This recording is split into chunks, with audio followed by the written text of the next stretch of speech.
안녕하세요. 레드앤블루입니다. 2022년 2월 5일 기준 국내 선물 옵션 장세를 분석하겠습니다. 향후 추세 방향에 대해서 설명하겠습니다. 제가 지난주 추석 연휴 이후에 자료를 올리지 않았는데요.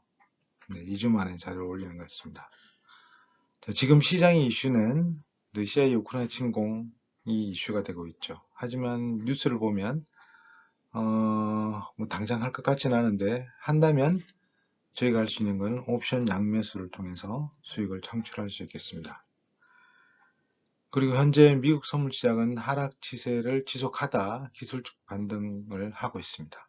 그래도 저 개인적으로는 지속 가능성은 낮다고 봅니다. 왜냐하면 올해 미국 금리가 최소 3차례 이상 상승하는데 그러면 올해 세 번 정도는 계속 금리를 올리는 것에 대해서 이슈가 될 거고 그거에 대해서 시장이 반응을 한다고 하면 계속 그게 시장을 누르는 매수 의지를 계속 누르지 않을까 그렇게 생각합니다.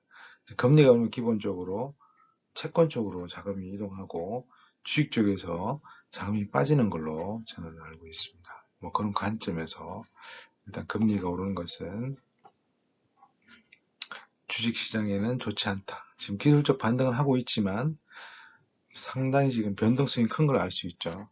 금요일 말보다도 2% 정도 상승했다가 거꾸로 빠져가지고 그 전일 종가를 붕괴하고 내려갔다가 다시 올라왔죠. 물론 1.54포인트 상승하긴 했지만 상당히 시장이 불안한 상황입니다. 중국은 이제 경기 부양을 지금 실시하고 있죠. 미국과 반대로. 그래서 뭐 저희가 수출하는 대상국이 또 중국이 메이저 시장이기 때문에 또 기업 실적으로 봤을 때는 중국이 경기 부양을 하면 한국 기업들은 좀 영향을 받을 것 같은데 그에 대해서는 제가 어떤 판단을 내리지 못할 것 같습니다. 그리고 이번 그 코로나 팬데믹을 위해서 기하급수적으로 부채가 늘어났죠. 즉 금리가 올리고 하면은 이제 부채에 대한 이제 부채를 갚아 나가야겠죠. 그리고 이자도 지급을 해야 되기 때문에 향후 시장에 악재가 될 가능성이 있지 않을까. 실질적으로 가계 소비가 줄어들 수 있는 영향을 미치기 때문에 금리가 상승하면 어떻게 될지 그것도 좀 부정적인 방향이 아닐까 그렇게 생각합니다. 그리고 현재 인플레가 상당히 높고 인플레 때문에 미국이 당장 금리를 올리려고 하고 있죠. 원유 선물이 지금 91불 수준입니다. 100불을 가까이 두고 있고 전망도 100불 가까이 간다고 하고 있습니다. 그럼 원유가 인플레에 상당히 많은 영향을 끼치고 있죠. 그러면 인플레가 지속 가능한다고 하면 지금 현재 물가가 상승하고 있고 모든 원재료 가격이 올라가고 있기 때문에 기업들은 그 오른 원재료 값만큼 소비자한테 받으면 되지만 그것도 쉽지 않을 수가 있습니다. 한계가 있기 때문에 그럼 결과적으로 이 원유가 계속 상승함으로써 인플레의 지속 가능성이 높고 그런 원가를 계속 올리기 때문에 기업 입장에서는 또 부정적인 영향을 끼칠 거라고 봅니다. 두서없이 정했습니다만 일단 현재로서는 그렇게 시장이 긍정적이지는 않다. 하지만 시간이 흐름으로써 그게 약간의 희석되는 것 같습니다만 좀 더 지켜볼 필요가 있다고 생각합니다. 자, 그러면 시장을 한번 분석해 보겠습니다. 나스닥 선물 그래프입니다. 나스닥이 1400을 찍고 기술 반등을 해서 빠르게 1500까지, 1500, 뭐 200까지 찍었지만 다시 하락을 했죠. 지금은 이제 그 밑에 있는데 보면은 일단은 14,000원 일단 저가를 형성했고 올라왔기 때문에 일단 전고가 15185.75 이 값을 뚫어야겠죠. 기본적으로 이 15,000이 보시면은 200일 이동평균선입니다. 자, 미국은 200일하고 100일, 150일 이런 이제 이동평균을 좀 중요하게 본다고 하더라고요. 아무튼 200일이 하려면 여기로 올라가려면 지금 가격이 1,500원 돌파해야겠죠. 1,500을 돌파해야 좀 위로 가기 때문에 그럼 지지 역할을 한다고 봤을 때 위로 가려면 무조건 15,000원 돌파해야 된다. 15,000원 돌파하지 않는 이상은 아직 하락은 계속 계속 진행 중이라고 그렇게 판단할 수도 있겠습니다. 근데 뭐 15,000이 그렇게 먼 거리에 있진 않죠. 14,645니까. 자, 그러면 월요일 다음 주장을 한번 지켜볼 필요가 있겠습니다. 전체로 일단 하락을 하고 있다.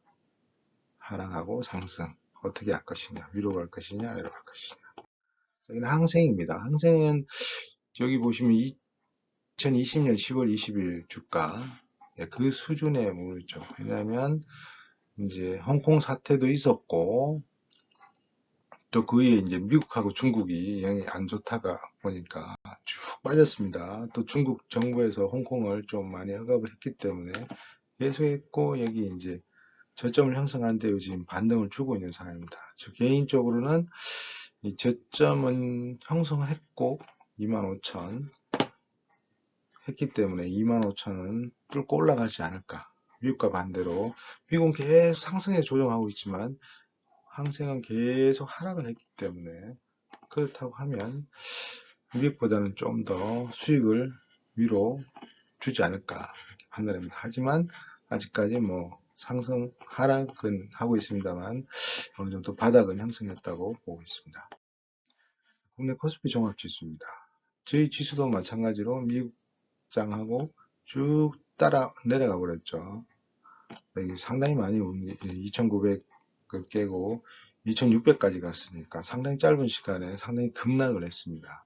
그렇다고 하면 저희가 상승으로 보기 위해서는 2,900을 무조건 돌파해야 된다고 저는 생각합니다. 2,000을 돌파해야지 150, 160인데 일단 61선을 돌파한 거니까 여기 파란선이 61선이니까 61선을 잡으려면 2,900 이상은 올라가야 된다고 보기 때문에 지금 가격이 2,750이죠. 그러면 한 150 정도 더 올라가야 되네요. 그럼 150 정도는 뭐 시간 걸리더라도 올라가지 않을까. 맞고 떨어지더라도 올라갈 수도 있다고 보는데 시장은 뭐 제 예상대로 움직이는 건 아니니까. 전체적으로 보면은 이제 미국 항생 종합지수 뭐 그래프는 다 비슷합니다. 왜냐하면 다 영향을 주고 있어요. 그러니까 하락. 미국도 올라가면 우리나라도 좀 상승 여지가 강하고 항생이 또 올라가면 미국도 좀 위로 치는 경향이 있고 우리나라도 치고 올라가고 그렇게 판단하시면 되겠습니다. 선물 사물물입니다. 사물물이 이제 다음 달 그러니까 2월물 3월 둘째 주 목요일이면 3월물도 이제 최종 거래일이 끝나죠. 한 달 정도 남은 거네요. 3월 달이 곧 이제 다음 달이니까 390에서 빠르게 빠져가지고 347.50의 저점을 형성하고 빠르게 또 상승을 했습니다. 하지만 요 가격이 멈춰 있는데 지금 360.40인데 1차적으로는 이쪽 저점인 370을 일단 돌파를 해야 된다. 그래야지만 390까지 갈 수 있고 일단 단계적으로 가더라도 370일 빠른 시간에 복귀하는 게 중요하다고 생각합니다. 현재로서 뭐 저항은 없기 때문에 물론 여기서 저항이 생길 수 있겠지만 아무튼 선물은 370 선물 관점에서는 370을 빨리 이제 회복해서 올라가느냐 아니면 다시 떨어지느냐 그게 중요한 관점이 아닐까 개인적으로 생각합니다. 일단 상승은 390까지는 가야지 본격적인 상승이 되지 않을까 그렇게 생각합니다. 일단 저점들은 갱신했습니다. 벨트 저항마디 370. 자, 370이 중요하다. 그럼 목표가 370이니까 그렇게 현재 가격에서 목표가 그렇게 먼 가격은 아닙니다. 한 두 마디 정도니까 한번 지켜보면 되겠습니다. 옵션 2월물인데요. 금요일 마감 시작입니다. 옵션 2월물 366.40 366.40은 여기 위치에 있죠. 중간 가격이다 보니까 요 콜의 현재가 요 가격이 마주보고 비슷한 위치에 있죠. 요 367.50의 콜과 풋도 마찬가지로 3과 3이 3.0이죠. 같은 위치에 있죠. 한 중간 요 정도의 위치에 있습니다. 자, 보시면은 옵션 2월물이 390에서 시작을 했어요. 자, 출발은 양 가격이 6.5에서 양 가격이 교차했는데 얘는 거의 0.2니까 거의 제로로 수렴했죠. 23.95인데 최고가는 40까지 갔어요. 40-6.5 하면 33.5 요 가격을 3,350틱이니까 한 틱이 2,500원이에요. 계산하면 837만 5천원. 상당히 큰 수익을 줬습니다. 한 계약이 837만 5천원입니다. 2,500원이 800만이 된 거죠. 상당히 뭐 한 주만 콜 잡았어도, 아니 풋을 샀어도 이렇게 벌 수 있었다. 하지만 빠르게 급락을 하죠. 왜냐하면 만기가 돌아오기 때문에 되돌림이 상당히 빠르게 이렇게 됩니다. 그렇기 때문에 항상 요 이제 빠르게 이게 40에서 진짜 팔 수 있는 방법을 찾는 게 가장 좋은 거겠죠. 계속 들어가면 되지 않습니다. 매수는. 선물 입장에서는 390에서 347.50까지 갔어요. 390에서 400, 347.50을 빼면 42.5예요. 그러면 여기 이제 선물은 50 움직이니까 4250을 오르나는 850틱이 움직였어요. 한 틱에 12,500원. 계산하면 1062만 5천원이죠. 보시면은 옵션은 한 계약 2,500원짜리가 800만원 수익을 줬고, 선물은 12,500원짜리 한 계약이 1,000만원 수익을 줬죠. 그럼 결과적으로는 옵션이 레버리지가 더 크다는 걸 알 수 있습니다. 그러니까 옵션의 위력을 볼 수 있죠. 한 장으로 원웨이로만 가면 상당히 큰 수익을 줄 수 있다. 적은 금액 2,500원을 한 계약 사가지고 800만원이 됐고, 이건 12,500원이 1,000만원이 됐으니까 아무래도 옵션이 더 수익은 많이 줬다고 볼 수 있습니다. 이건 원웨이로 갔기 때문에 이런 수익을 가져올 수 있는 거죠. 자, 그래서 일단은 지금 306.40이니까 일단 우리 목표가는 현재 기술적 반등을 해서 올라오고 있죠. 이렇게. 그러면 370 요걸 빨리 잡느냐. 다음 주는 만기이기 때문에 월화에 큰 시세 변동이 없으면 만기일 날밖에 기회가 없을 것 같네요. 아무튼 월요일은 한번 지켜보겠습니다. 아무튼 370이 콜이나 선물 매수 입장에서는 목표 가격이라고 그렇게 이야기할 수 있고, 하락하는 거는 현재 뭐 347.50이 저점을 형성했기 때문에 어느 가격에서 튀어 올라올지는 더 내려갈지는 모르겠습니다. 하지만 347.50까지 다시 갔다가 올 수도 있겠죠. 하지만 지금 올라오고 있기 때문에 밑으로는 목표가는 설정하기 좀 어렵고, 위로 갔을 때는 370을 잡고 올라가느냐, 이걸 잡고 뚫고 올라가느냐가 선물 매수나 콜의 입장에서는 중요하다고 말씀드릴 수가 있겠습니다. 자, 요거는 금요일 야간장입니다. 야간장은 나스닥 장에 영향을 많이 받습니다. 나스닥이 이제 장 시작 전에 뭐 1% 이상, 거의 2% 가까이 올랐다가 쭉 빠져가지고 저희 장도 23이면 11시죠. 11시까지 이렇게 쭉 빠지다가 장이 시작하면서 혼조를 주다가 나스닥이 빠졌다가 다시 1.5 쭉 올라갔죠. 우리도 장이 따로 올라가긴 했습니다만 이제 마이너스에서 마감을 했습니다. 그 값이 365.20이죠. 365.20이다 보니까 콜의 현재가와 풋의 현재가가 4.52와 3.41에서 만나고 있습니다.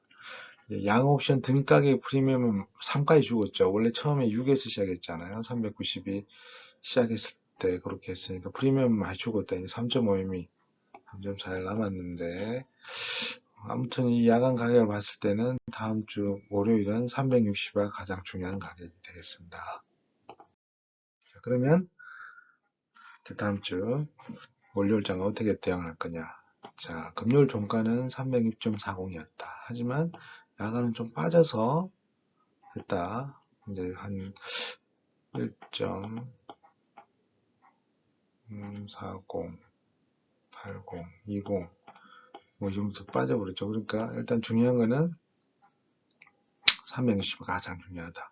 일단 외국인 수급을 한번 확인하고 외국인 콜로 가는지, 선물 매수를 하는지, 현물을 어떻게 하는지 한번 볼 필요가 있고, 일단 시작은 우리가 매수식 할 때 초반에 시가에 힘겨루기 할 때는 우리가 포지션 잡기 상당히 힘듭니다. 손절도 빨리 올 수가 있기 때문에 좀 한 10분, 15분, 뭐 20분 상세를 좀 지켜보면서 대응할 필요가 있습니다. 아무튼 선물 콜 매수의 경우는 347.50에서 기술적 반등을 상승이 지속 중이죠. 그리고 365, 야간이 365에서 306.20에 마감했기 때문에 콜 매수 경우는 360 마디 돌파 시 무조건 매수. 그 다음에 시가 위, 365 지지 상승. 그러니까 시가가 360 아래에서 시작하더라도 365를 돌파하고 지지 상승하면은 매수는 추세 지속이라고 보면 되겠습니다. 매수하시면 되겠고, 선물 매도 푼 매수의 경우는 365마디 상당히 중요하죠. 붕괴하면은 매수.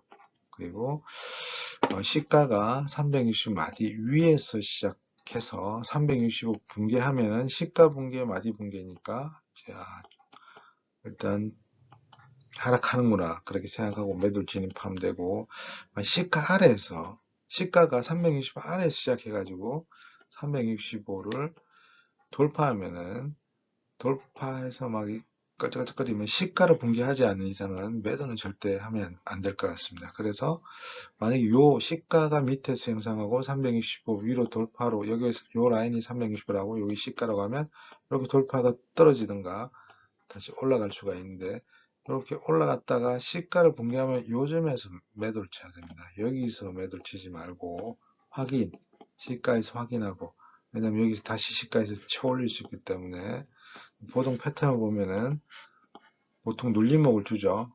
일단 시가에서 치고 올려서 시세를 줬다가 다시 한번 내리면서 눌림목을 주는데, 그때 시가를 붕괴하지 않으면 시세는 위로 올라간다.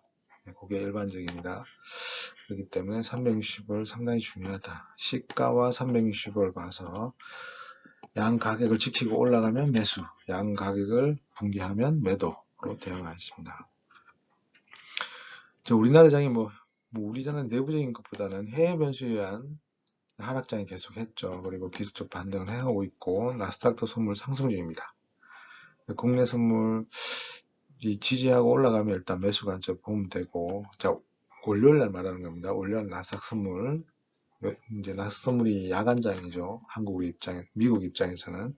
하지만 한국은 이제 본장이 시작되는 거고, 나스닥 선물이 상승하고 선물 시가 365 지지하고 올라가면 매수 관점으로 대응을 하면 되겠습니다. 그리고 선물이 하락한다고 하면 360 붕괴하는지를 잘 보고 365 붕괴하면 매도 관점으로 일단 대응했다가 다시 밑에서 마디에서 쳐 올리면은 익절하고 그 마디를 다시 붕괴하면 들어가고, 짧게 하면 되겠습니다. 여기 적었지만 시가 365 아래 시작해서 돌파하면 매수, 위기신기 300 붕괴하면 매도. 자, 보면은 이게 365죠. 자, 말이고 시가가 밑에서 시작하느냐 위에서 시작하느냐, 요 시가 두 가지 경우가 있겠죠. 야간 가격을 봤을 때는 또 나스닥이 상승했기 때문에 365 위에서 시작할 가능성이 큽니다. 위에 시작했을 때 시가를 붕괴하고 365에서 튕겨서 올라가면 매수가 되겠죠. 그러면 시가에 들어가면 됩니다. 365 확인하고 반등 주는구나, 시가 오케이 매수, 이렇게 하면 되고, 이걸 붕괴해버리면 매도를 하시면 되고, 반대로 시가가 365 아래에서 시작하면은 저 위로 쳐갔다가 이렇게 붕괴하면 요때 매도. 그렇지 않고 맞고 떨어지더라도 시가를 붕괴하지 않으면은 매도 치지 마시고 좀 더 지켜보다가 이게 더 올라갈 수 있으니까, 시가를 붕괴하면은 그래서 이제 매수의 관점도 시가에 들어가고 매도의 관점도 시가 붕괴로 들어가면 되지 않을까 생각을 합니다. 아무튼 시가하고 360을 잘 보고 두 가지 조건이 만족하면은 그 방향에 맞게 매수 매도를 하면 될 것 같습니다. 자, 다음 주도 선물 투자하시고 또 뵙겠습니다. 감사합니다. 지금까지 레드앤블루였습니다.